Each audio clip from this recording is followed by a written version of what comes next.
नमस्कार। कहानी संग्रह में हमारे सभी दर्शकों का हार्दिक स्वागत है। दर्शकों, आज हम आपको महाभारत के खलनायक का रोल करने वाले शकुनी की कहानी को सुनाएंगे।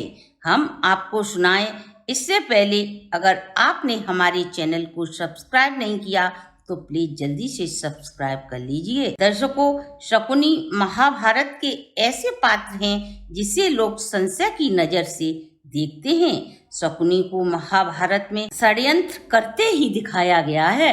वैसे महाभारत के प्रत्येक पात्र की अपनी एक अलग कहानी है। वैसे ही महाभारत के पात्र शकुनी की भी अपनी एक कहानी है।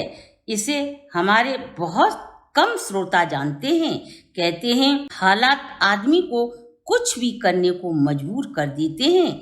यदि कभी आप देखेंगे तो आप भी शकुनी को सम्मान की दृष्टि से ही देखेंगे, लेकिन जब आप वीडियो के अंत में जाएंगे तो आप भी यह कहने को मजबूर हो जाएंगे, आखिर ऐसे अधर्मी को स्वर्ग की प्राप्ति कैसे हो गई। इसलिए हमारी वीडियो को अंत तक जरूर देखें। दर्शकों, इस कहानी का आरंभ हम गांधार से शुरू करते हैं, जो आज के समय में अफगानिस्तान में कांधार के नाम से जाना जाता है। गांधार के राजा संभल थे। गांधारी और शकुनी के पिता थे। एक बार राजा शुभल ने एक यज्ञ का आयोजन किया, जिसमें महापंडित और ऋषियों को आमंत्रित किया गया। वहां एक ज्योतिषी भी पहुंचे, जिसने राजा शुभल को बताया कि उनकी बेटी के ऊपर ग्रहों की दशा प्रतिकूल है, अतः गांधारी का विवाह जिस किसी भी व्यक्ति के साथ होगा वह शीघ्र ही मृत्यु को प्राप्त हो जाएगा। राजा शुभल बहुत ही दुखी हुए। वह अपनी बेटी को बहुत प्यार करते थे, अतः राजा ने ग्रह दोष समाप्त करने के लिए गांधारी का विवाह एक बकरे के साथ कर दिया। फिर उसकी बलि चढ़ा दी, जिससे यह दोष मिट जाए। और विद्वानों के अनुसार गांधारी का दोष समाप्त हो गया था। कुछ समय के पश्चात गांधारी का विवाह हस्तिनापुर के राजा धृतराष्ट्र के साथ हुआ, जो जन्म से ही अंधे थे। गांधारी बहुत ही खूबसूरत, खास तौर पर उसकी आंखें बहुत ही सुंदर थीं, लेकिन गांधारी ने अपने आप को अंधकार में ढकेल दिया। सब कुछ अच्छा ही हो रहा था, लेकिन धृतराष्ट्र को गांधारी के पहले विवाह के बारे में पता चल गया। उसे लगा उसके साथ विश्वासघात हो गया है और वह अपराजित हस्तिनापुर का महाराज था।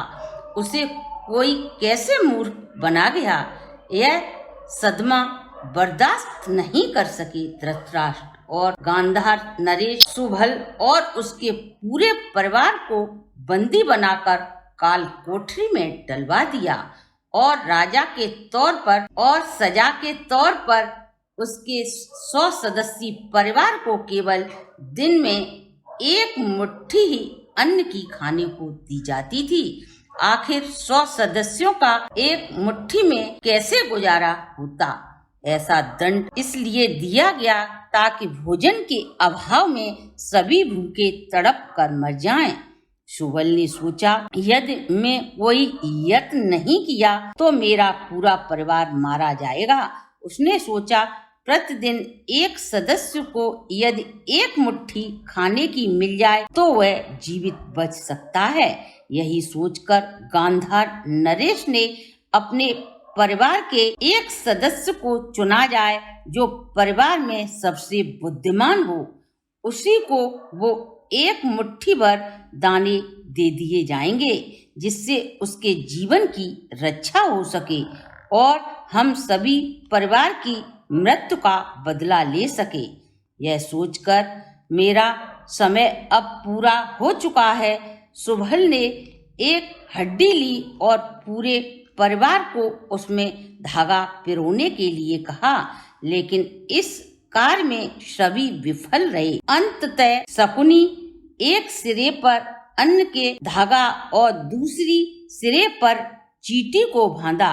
चींटी अन्न का पीछा करते करते दूसरे सिरे में चली गई। इस प्रकार शकुनी को इस कार्य में सफलता मिली। इस तरह शकुनी ने अपनी बुद्धिमानी का परिचय दिया। उसे एक एक करके अपने सभी भाइयों को भूख से तड़प तड़प कर मरते देखा, और जब राजा संबल अंतिम सांसें ले रहे थे तो उसने महाराज धृतराष्ट्र से शकुनी को छोड़ने का निवेदन किया। इस प्रकार धृतराष्ट्र ने उनकी प्रार्थना को स्वीकार कर सबसे बड़ी भूल की। शकुनी की वजह से ही महाभारत के युद्ध में कौरवों को पांडवों ने पराजित कर दिया। इसके लिए शकुनी को जिंदा रखा गया था। उसने अपने परिवार का विनाश होते अपनी आंखों से देखा था, जिसका बदला लेने के लिए धृतराष्ट्र के पुत्रों को अंत में पांडवों के हाथों मरना पड़ा। शकुनी को कोई भी हस्तिनापुर में अच्छे रूप में नहीं देखता था, पर कहा जाता है कि शकुनी को अंत में स्वर्ग ही नसीब हुआ, क्योंकि उसने अपने मकसद को पूरा करने के लिए अंत में अपनी जान न्यौछावर कर दी थी। जो कुछ भी शकुनी ने किया वह गांधारी के प्रति हुए अन्याय और अपने परिवार का बदला लेने के लिए किया था। जो भी कूटनीति बनाई थी वह सब में उसके मरे हुए भाइयों की आत्मा की शांति के लिए किया था। इतना ही नहीं, एक मंदिर भी केरल में शकुनी के सम्मान में बनवाया गया था। तो दर्शकों, ये था शकुनी की जिंदगी पर आधारित छोटा सा वीडियो। अगर आपको हमारी ये वीडियो अच्छी लगी हो तो आप हमारे चैनल को लाइक एंड शेयर करें, और अभी तक आपने हमारे चैनल को सब्सक्राइब नहीं किया तो प्लीज़ सब्सक्राइब करें, बेल आइकन को प्रेस करें, जिससे हमारी नई वीडियो की जानकारी सबसे पहले आपको प्राप्त हो सके।